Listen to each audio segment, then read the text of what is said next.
Welcome dear students. आज हम जिस टॉपिक पर डिस्कस कर रहे हैं वो है 9th class exercise 1.1 question number 2 equal matrices. यानी आज हम इस टॉपिक पर डिस्कस करेंगे कि इक्वल मैट्रिसेस क्या होते हैं, यानी मसावी कॉलम क्या होते हैं, यानी एक कॉलम दूसरे कॉलम के मसावी कैसे होता है। Let A and B two matrices, यानी सपोज कहते हैं हमारे पास ए और बी दो कॉलम हैं, यानी एक कॉलम दूसरे बी कॉलम के मसावी कैसे होगा।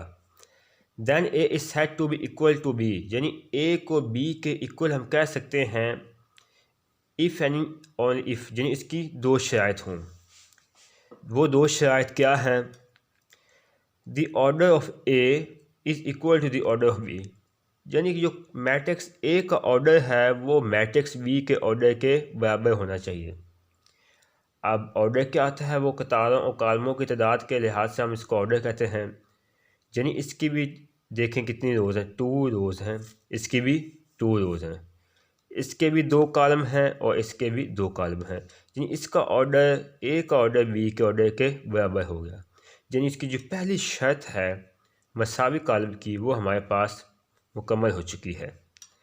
जो दूसरी शर्त है देयर कॉरस्पॉन्डिंग इंटायर्स आर इक्वल, यानी जो कॉलम ए के कॉलम बी के जो आपस के मुतनाज़ा अरकान है ना वो आपस में बराबर होना चाहिए।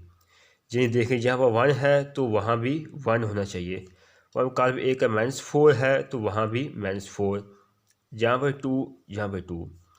ये दो शराइत हों, एक तो ऑर्डर बराबर हो और दूसरा उनके मुतनाज़ा अरकान की तादाद आमने सामने सेम हो, तब हम कह सकते हैं कि कॉलम ए कॉलम बी के बराबर कॉलम है, यानी इक्वल मैट्रिक्स है। इस लिहाज से आज हमारी जो डेफिनेशन थी इक्वल मैट्रिसेस की वो हमारी कंप्लीट हुई।